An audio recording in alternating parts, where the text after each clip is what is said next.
To me, we all bros, but to be honest, I came to conquer, I'm here to dethrone whoever thinks that they're king, kinda like Eddie. Music Mamba run marathons, just like Nipsey.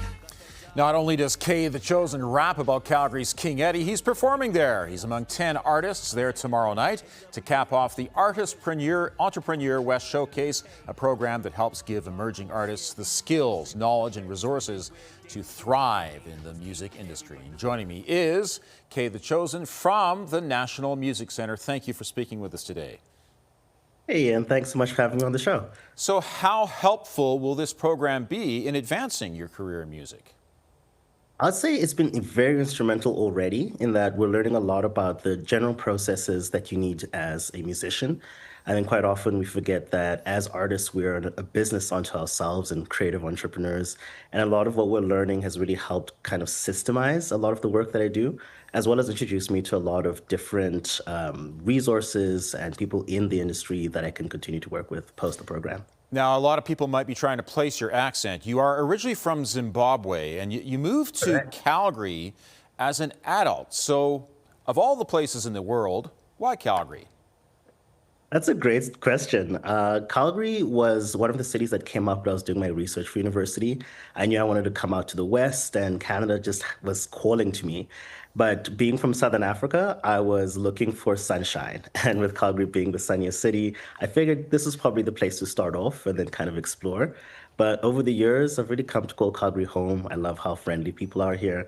And yeah, no, it's just a great place to be. And the city has lived up to your expectations? It most definitely has. I will say there were a couple of culture shocks. I didn't realize that there was so much, how do we say? I think the Albertan spirit of loving things like the Stampede. I didn't realize how big Stampede was until, I came in and, the first time I went out to a club, I was like, oh, what are the clubs here? And I was told Knoxville's and another place called Ranchman's, another place called Cowboys. I quickly discovered that Stampede is a big, strong culture here in the city. Mm-hmm. Well, and as part of this program, you are working with other artists from other genres as well. And that, I imagine, is a real eye-opener for you, too. It truly is. I mean, being an artist who works within the hip-hop space sometimes can be a little bit isolated in that I write the music, but the instrumentation gets sent to me by someone else.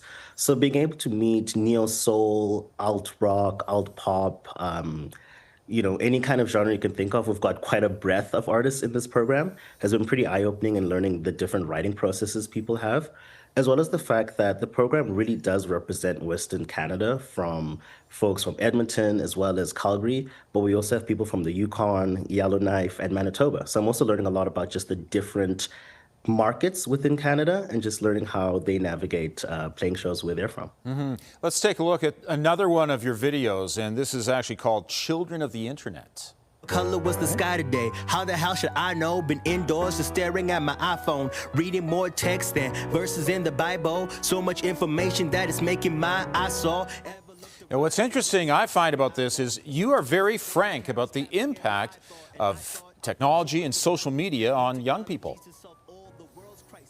Yes, I am. I think so I'm like on the cusp of being a millennial. So there are a lot of aspects of technology that I really appreciate. I mean, especially as a musician, the fact that it has reduced the barriers that exist to make music as an independent artist. But I'm also aware of just how much attention it takes away from us. Just the way that it's changed our mentality, especially because I love to work with youth. And you're able to see kind of the impact that technology has based on kind of the age group you're speaking to. So to me, I think it's important that music has a message and that it kind of speaks to things I'm seeing around me. Mm-hmm. You also worked on another new album recently, and it was a collective, really. It's called Life, L-Y-F-E. Tell us about that experience. No, it was a very exciting experience. So thank you for kind of spelling out the way it's written, because it's an acronym. It stands for Lost Yesterday, Found Eternity. And essentially, having come to Calgary 10 years ago, I've had the privilege of meeting a lot of talented artists in the city, and they kind of work in all genres, whether it's R&B or rap. They represent different people within the African and Caribbean diaspora. So this album was really us coming together to say, hey, let's all get on the same project and show people what the Canadian diaspora looks like so that you could kind of hear Afrobeat production, but then hear different genres of music on top of it.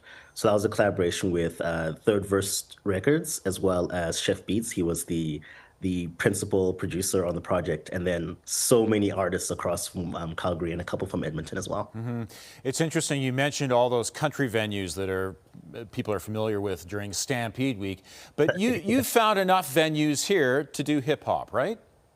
Yes, yes, I have. What I love about Calgary, again, just going back to the welcoming nature of this city, is that quite often, even if event isn't an event venue isn't typically a hip hop space, they're always open to trying something new. One that I'd like to shout out is the Ship and Anchor, where, primarily more of a punk rock venue, but they've got a very loyal and community focused audience. And they've allowed us to host a show every 3 months called Ship Hop. And it's really grown over the last 3 years where majority of the audience doesn't listen to hip hop, but they'll hear the show and be curious and say, okay, who's this on stage? We want to learn more about them. So really, even if the venue space itself is not traditionally a hip hop space, they are pretty open as long as you just ask them like, hey, could I bring my show to you? What I love in that first song is that you refer to all these Calgary places like the King Eddy, like the Ship and Anchor, like you're obviously very proud to be here. I am. I truly am. I really wanted to kind of highlight the Music Mile in that verse. So just kind of speaking about the popular stretch here on 9th Ave, where the NMC itself is on the Music Mile. And over the last 10 years, I've been able to see shows at these different venues as well as being welcomed to be part of programming there. So yeah, I'm a big fan of Calgary and the venues we have here. And I understand as part of this program, you and another artist have created a song together. When will we get to hear that? Yes. So I'm not sure if you'll get to hear that out in the public. Essentially, what we did was we did a co-writing exercise. We do different workshops within the program. So not only are we learning about systems and receiving resources to continue the things we're learning, but we also do a lot of practical activities. So co-writing, production. And one of the workshops we had was a co-writing session where we kind of looked at how do we songwrite, how do we work with other people to build songs together. So we made kind of a commercial pop sounding song, and this was a collaboration between me and two other artists. So one of them is kind of more dream alt pop sounding. The other is a neo soul artist, and I myself am hip hop. So it was very interesting to see that the combination of the three genres resulted in a very commercial pop sounding song. But it's really just a demo. So maybe if we decide to work on it outside of the program, you might hear something from us soon. You never know. You never know. It could be a hit. Know. You're also Exactly. learning about the business of music as well, and that is a key part of what you do. Yes, 100%. I think, as I was saying before, we're creative entrepreneurs as musicians, especially as the barriers have been brought down by technology to being an artist, but it also means there's so much more that you do. You're your own social media marketer, you're your own CFO, you book your own shows as well as planning tours and things like that. So we're learning a lot more about how to work with managers, how to build a team, how to register for your royalties. These are all the administrative side of things that you need to understand so that as your music grows in value, you've got kind of all the checks and balances in play. It also shows you just how to collaborate with others because as you grow as an artist, the team grows as well. So we've learned a lot about how to reach out to different people, how to maybe spot a manager and kind of get to know them, kind of understand what is it you're bringing to the relationship, what is it that you're hoping that they bring as well. And just a lot of that negotiation, which can be kind of hard as an independent artist, because if you haven't gone through it, you might not have the skills, but now we're learning what to look out for and kind of how to build on existing skills. Well, it sounds like indeed a very exciting time for you. Thank you for joining us today.